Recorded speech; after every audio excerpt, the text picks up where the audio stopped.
Week in Lumber with the Matt Beymer and the Gregg Riley. Matt Beymer, Hampton Lumber Sales. Gregg Riley with Sitka USA. Where we break down the funk and the excitement in the lumber market. I think this is the first get together because of some technical issues in the last week or so. Looks like Greg, you've got all your screens open. Beymer, you're hunkered down. Let's jump right into it and chat about if somebody just dropped out of the stratosphere and landed on the Earth today and hadn't traded lumber in the last month, what would they have returned into orbit to find? Prices up $400 to $500. Yep. Yeah, we're up 50% in the last 2 weeks and 100% in the last 4 weeks. We doubled. Yeah. So it seems to be everything's the same but always different, right? So last year at this time, and I think Greg, you actually pointed it out to me about 3 weeks ago. The actual move started in 2020. The 2021 move started almost to the week of where we started this one off. Does that make sense?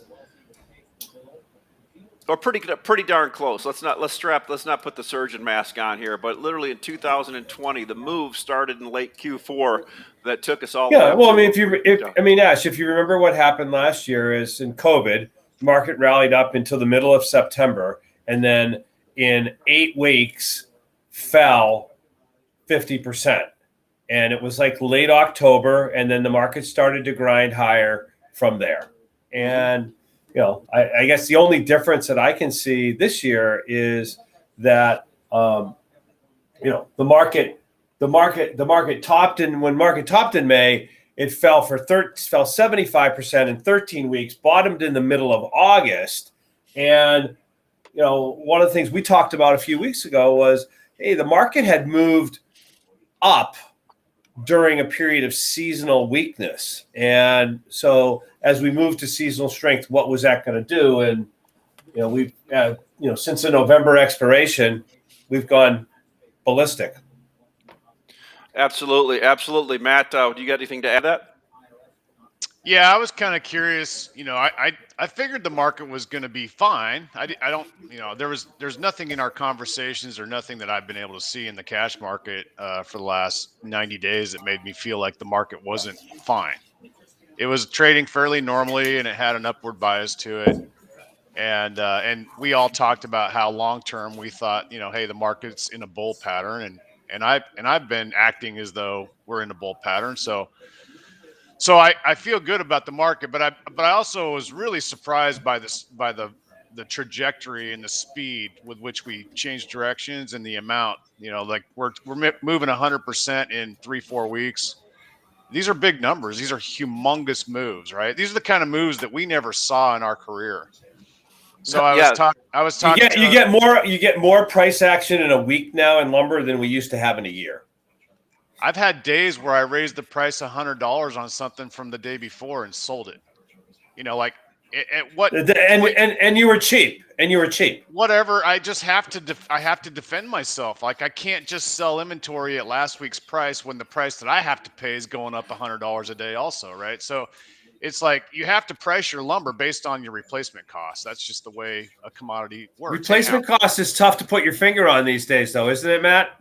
It is. It's actually, I've heard a lot of people complain recently about not being able to find what they want to find, or I'm more like in the Greg mode from last April, May, when you said, hey, the market's tight, but you can still buy lumber. You just have to pay for it. I can still buy lumber. I just have had to pay more for it, right? It's a great point, Matt. Every day, I buy something every day. I mean, absolutely. I bought 14 cars of lumber in the last 24 hours. So, I mean, there's still some liquidity for me to go out there and find what I need to find. But getting back to my original point here, I was talking to a builder friend of mine, and this was interesting. This is something I hadn't even thought about.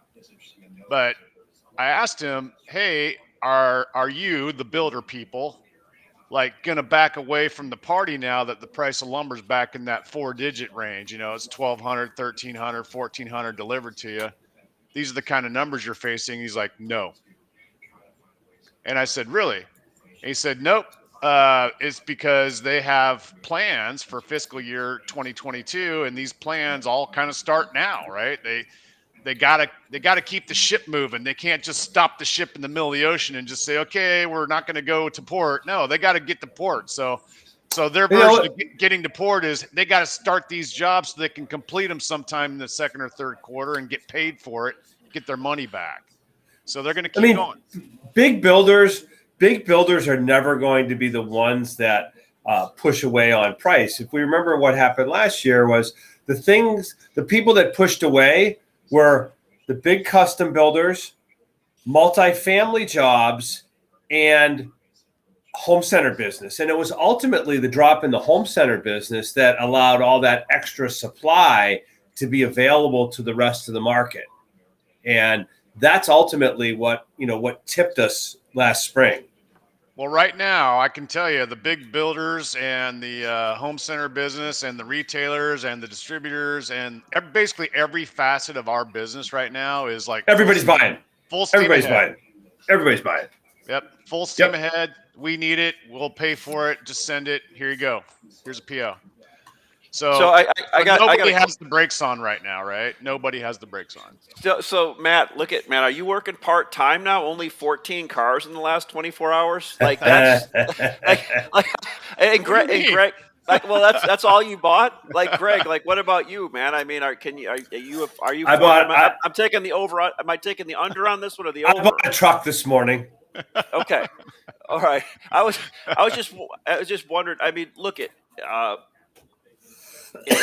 Doing anything, investing, looking at overvalued, undervalued, the sense I'm getting out there from people is now we're never going down, right? This is like Bitcoin plus Ethereum plus Dogecoin plus Litecoin, everything, and lumber is is now. When you go to Robinhood and I bring up my cryptocurrencies, lumber is in there. It looks like because of the volatility, right? So, home builders, multifamily, Greg, you and I know, like, so all of a sudden I'm getting messages, emails, conversations from the same people that contacted me in April and May of last year. Multifamily people that I haven't heard from for the whole year.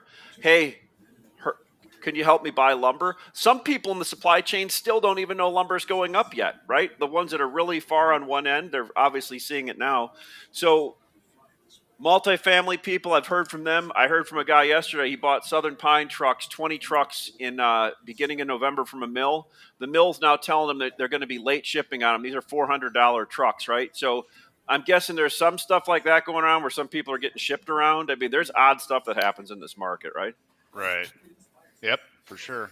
So I'm curious, Greg, and you might get a little. I'm still trying to find out, from internally whether we're going to see the multifamily guys sort of back away from the table. I haven't heard anything yet. I don't have any definitive yes or no answer on that. But you guys are tied into that also, Ashley, with your platform, and Greg. Greg has some experience in that regard. So, well, I mean, the one thing that I saw, Matt, was that from August until a few weeks ago, a heavy demand from multifamily. I think we talked about it, where contractors had rented warehouses and wanted to get all of their product for their jobs for 2022 in place. And I mean, there's probably and we know that there's reloads across the Southeast that are full of lumber for multifamily jobs. And right. So are they going to be able to afford to go and buy more lumber at double the price and for May? Well, what I suspect will happen is what always happens with multifamily is that things are always a little slower than they think. It gets dragged out. Like I said, there's a lot of lumber in place because all of us that are involved in that business have, with the volatility over the last few years, have made sure that lumber's all covered. Right. And so we pulled a lot of demand forward over the last 6 months in putting that wood in position. Now, well, guys, right now, I mean, most of the stuff I'm quoting now is for the second quarter or third quarter of next year. budget numbers. And no, they're not going to buy any of that lumber at these current prices. Okay. So, Matt, you touched on one thing. Home centers blowing and going now. Is their outtake? Are they at the max outtake right now, where they're pulling, or do they No. still have? They're not.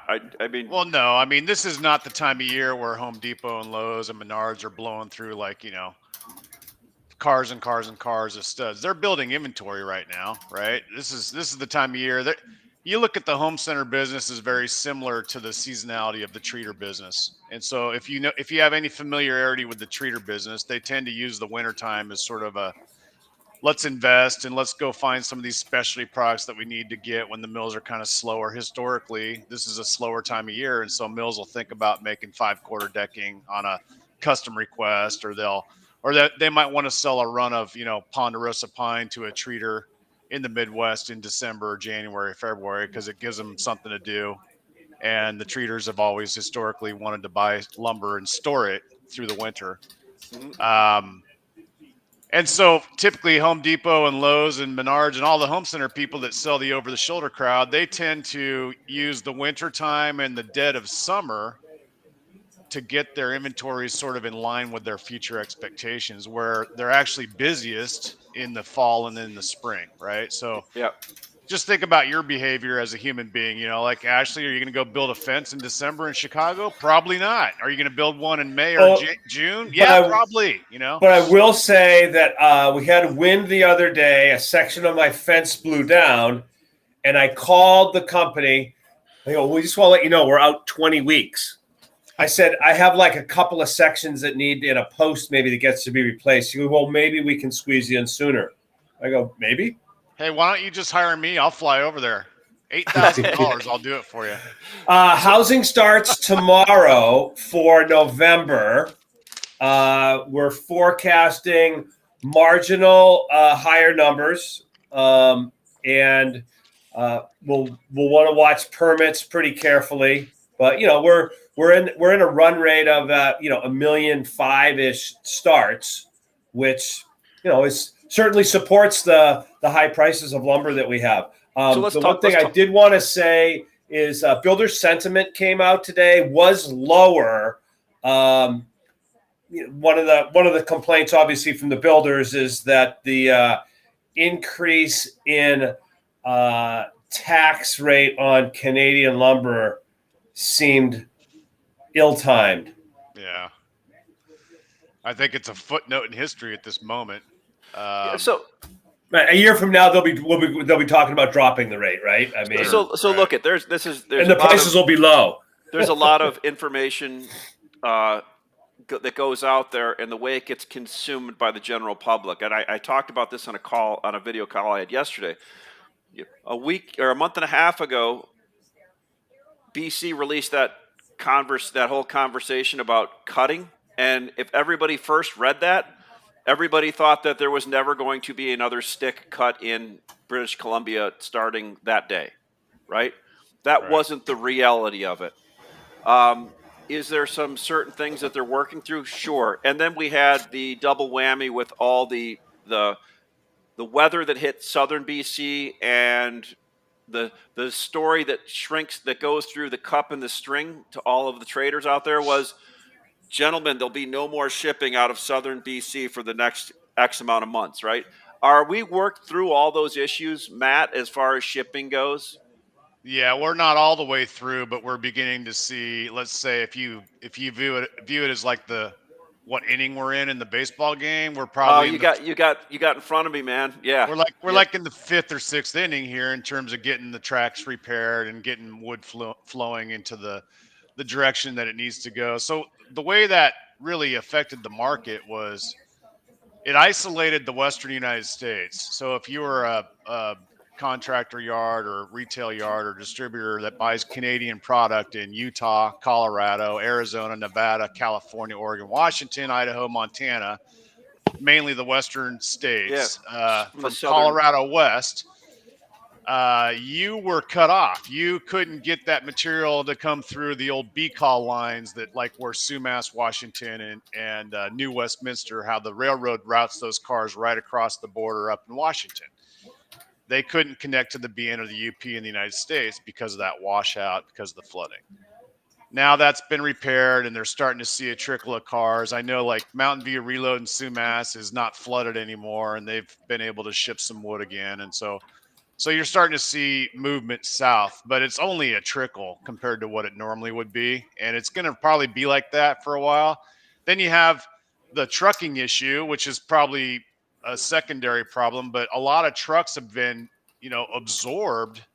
The demand for trucks out of Canada shot through the roof, right? And so they have like an order file of trucks that are sold and waiting to get moved down here. Guys paid an extra 50, $60 just to get their lumber moved out of Canada across the border to ship it down to Colorado or Phoenix or something like that. So that's all happening as we speak. But in a month or two, it'll be ancient history, and nobody will talk about it anymore. So it'll be probably some other problem, like the CN's got trains frozen to the tracks. Well, Saskatchewan. So my question, Matt, is in those Western markets that felt like, whether it was wood that they had on order that they couldn't get, or wood that they didn't feel like they could buy from their normal suppliers. So was there a level of double buying of inventory, or do you think they just had to go and buy it from other regions? Well, they did everything they could to just buy extra lumber. So they bought some dry, they switched species. They switched over to hemp fir. They switched over to Doug fir. They bought any ESLP or whitewood that was available. As long as it fit the building codes of their region, they were, like in Colorado, they're not buying ESLP. It doesn't match their building codes. But they can buy either hemp fir or Doug fir out west. It does match their building codes, right? So in Phoenix, the same thing. They're using primarily spruce. Well, they can easily switch over to hemp fir or Doug fir if they need to. They just normally don't because it's more expensive. Mm-hmm. But that's what's happened here in the last, month. This is one of the reasons why it's been really hard to get a quote on Western lumber, especially from people like Hampton. I know we got a lot of mills, right? But we have a lot of people that we've already been doing business with for years and years and years that are just clamoring for more lumber. Let alone the new guy that just calls in for the first time in 10 years. He's not even getting a quote. What's your mill shipping files right now at your mills? I mean, I'm assuming that your inventories are low and you have a pretty solid shipping file well into January. Yeah, you remember we had this discussion a month ago at the beginning of this rally. You asked me, or I think Ashley asked both of us, if mills were more interested in order files or price. And at the time, you and I both said order files, right? Because for sure, you did. That's the mill's defense against lower prices is an order file. So the mills entered this market with a mindset of, hey, let's get ourselves out 2, 3, 4 weeks, and they've stayed in that. They've stayed in that because of this extra demand. They haven't even had to try very hard to keep their order files out there lengthy because the customers just keep calling in waves. And no matter what price we put on something, I mean, we just put some studs out this morning, a handful of studs. I'm sure, Greg, you could do this exercise with your mill if you wanted to. Go list a couple of cars of studs, 2x492s at some high price, and watch 10 minutes later, they'll be gone. Somebody will buy them somewhere, right? Because they just need the material. So order files are still lengthy. Logging in the Northwest isn't any great fun right now. It's super wet and cold and nasty out here. So it's not going to help the mills. Production, this is the time of year where production is kind of squirrely in the West. You can get these snowstorms and floods and just weird things happen in production side. Production on Oregon, Washington lumber is going to be at the mercy of the elements here for the next couple of months, right? So. Well, I mean, there's a reason why order files. It's the reason why first quarter North American lumber production that's the lowest production quarter of the year. It's also why we typically have a seasonal high in price that time. So, Matt, you mentioned the baseball game theory. So one thing we're going to see is unabashed information coming out about everything bullish because the market is good.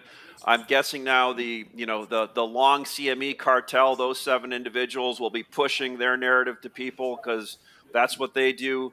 But when people are now looking with everything that you guys know, how much spec wood are you buying in here that it's going to ship in a month personally to get on? And if you're a buyer sitting there right now in 2. Montana that's got plenty of inventory, 90 days of inventory, and you think that you want to build 180 days of inventory, or maybe start buying for the second quarter? And I know the answer is if you got it sold at a profit, buy it. But what if people have everything covered, they have sold at a profit and want to buy extra at these numbers? What's your advice there? Well, Ash, we work for a guy that used to always tell us the same thing: is you buy when people want to sell, and you sell when people want to buy. So true. Once we get into 4-digit numbers, the odds of prices staying in 4 digits for any extended period of time, and the higher 4 digits, the lower the odds of that are. But it's different this time, Greg. Hey, listen, it's one of the things I'm going to say is, interestingly, we've done a couple of polls in the last month or so, and damn, were those things predictive, man? We did. It is. It's actually amazing. All you have to do is look at where everybody thinks, and it's not going to be that. It's absolutely classic contrarian. But to that point, the poll says that we're going back to the old highs because that's what nobody thought then. Yeah, right. I bet that if I do a poll next week, that those numbers will flip, and probably the majority will feel that we are going to the highs. I don't really have an opinion at this point. I mean, my answer to your bullshit! question, you bought 14 cars today. You got an opinion? Well, I'm gonna talk about that. That's exactly what bullshit. That's exactly what I was. I know you love me, man. No. Greg, every time you swear, our view count goes up, man. My opinion. Let's go. I mean, there's 2 questions here. One is, how am I acting and how am I behaving right now? What are my thought process and how do I decide to buy lumber or not buy lumber, right? Well, that's real simple. If I have people trying to buy lumber from me every single day and I can buy for less than what I can sell it for, then I'll keep buying, right? When I have to start paying a premium to what I can sell for, then I put the brakes on. I'm like, yeah, maybe I don't want to do that. Maybe that's a little too risky now. But as long as I can still buy lumber at a price that is less than what I'm selling for, then I'll probably maintain at least a tiptoe. I'll keep my toe in the water, right? And then if the market flips over on me, at least I'll have a basis with which to hedge. At that point, if I wanted to. But in general, that's how I view my decision whether to keep buying lumber or not. The pace of business at my desk, and whether or not I can replace material at below what I'm selling for. Okay, that simple. But then in the long run, you're asking me to make a decision for 4 or 5 weeks out. If I was going to buy some lumber from a mill today for like week of January 17th or January 24th, I wouldn't probably I probably wouldn't, honestly, unless I had some guaranteed sale. Let's say I had a sale tied to print, and I could just fluff it off to the mill and say, here, I'll give you this print plus freight, and just take it. Then there's no risk. I'm just locking in a profit. I just don't care what the price is at that time. But would I cash buy lumber for 5 weeks out right now? It'd have to be cheap. It'd have to be a pretty good deal for me. I'd rather buy that lumber and pay more for it and get it sooner, right? Here's a question for you. Somebody comes to you and says, I will buy for the second quarter 20 cars at 2x4, 104 and 5/8 at $1,200 1,000 delivered Atlanta. Do you take it short, or what do you do? Or do you say no? I wouldn't take it short right now.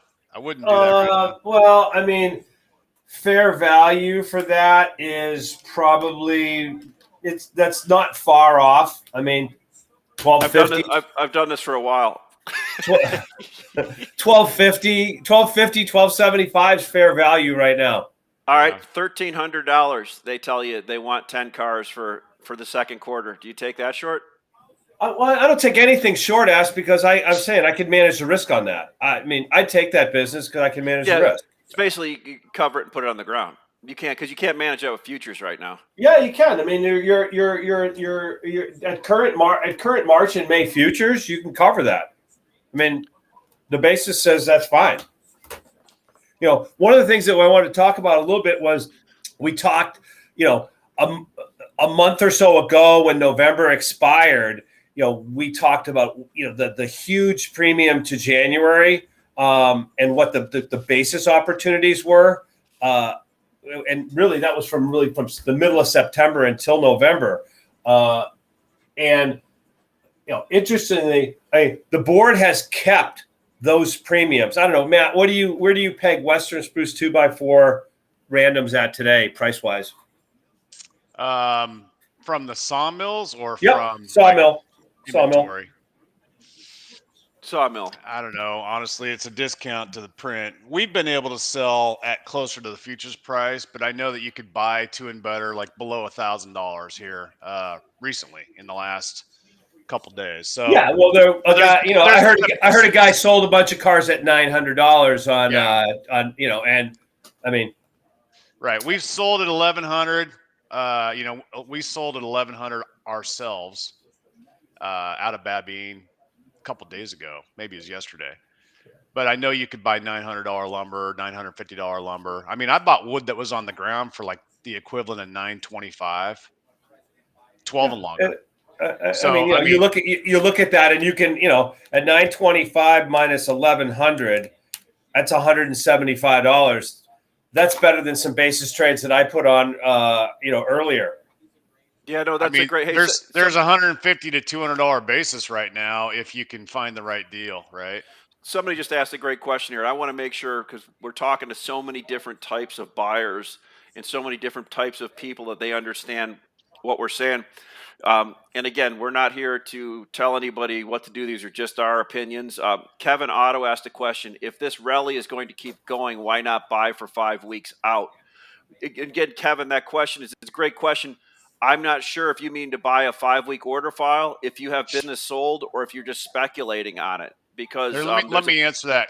Yeah, go ahead, Matt. Yeah, absolutely. Okay, so I can answer that really easily. If let's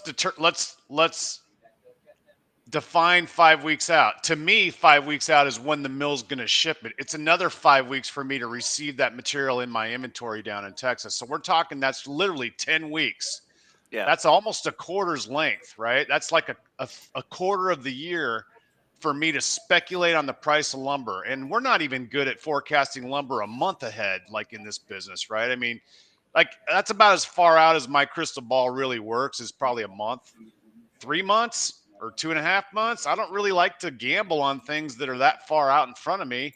At that point, it would have to be tied for me to do that. I'd have to tie it to futures, like Greg said. I'd make a basis trade out of it, but I wouldn't just buy it for my normal business. So we're talking two different concepts here. My normal business is distributing lumber, and I have to buy and sell based on that distribution model, which is a close-in business model. It's not a 3-month and 6-month business model. When I'm doing basis trades, I would look at the futures board and say, well, does it match up with what I can buy or sell March or May for, like Greg just did when you asked him about the $1,300 knives? That's a different problem. Different problem, different mindset. Well, that's good, gentlemen. We're kind of up against a half an hour, and I'm respectful of your time. And Matt, I'm popping across the range tomorrow to come see you in the morning. Hopefully, I can put it to 4-wheel drive, and I'm going to pop around Portland. I'm enjoying the snow and Bend right now. But one thing we've been asked to do, and we're going to probably do, is do a separate thing during the week. Maybe include you and Greg, where we're just going to have a private small group of people get together, not an open forum like this, because there's a lot more information that we want to give people. But I think that has value to it, if that makes sense. Yeah, so we're gonna have to negotiate my contract though before we do that. Well, we will. We'll renegotiate. That's what you guys are doing tomorrow. Is you're going in there to try and lock Matt up. I mean, Matt, I get my agent to call it. Matt, I don't want to Gruden you, man. I may go back through your old emails from 20 years ago. Oh, no, he's already. You can pre-fire him. If we're going to negotiate, I'm going back through the old server, man. I'm pretty clean, man. I'm pretty clean. I don't cause a lot of problems like that. So look, go ahead and do that, Ashley. If anybody's interested, I'm kind of putting together a separate minds of the industry thing where it's going to be it's going to have a fee or a charge to get on it, but we're going to get into depth even more stuff. What? That'll probably be worth doing. You mean it's not free anymore? Well, this is, but it's like the podcast where somebody goes, if you want to stick around for the really good stuff, you can sign up. Oh, yeah. Okay. We're gonna have to swipe up. Yeah, it's pretty. It's Materials X Plus. Yeah, exactly. Nice. Anyway, look at mxlumber.com. Come to mxlumber.com. We'll get you signed up. And Matt, I'll look forward to seeing you tomorrow over in Portland. Too. And thanks, everybody. Appreciate your time as always. All right. Thanks, buddy. Guys. Take care. Thanks, guys. Thanks. Yep, bye. Hey, Ash. Ah, shit.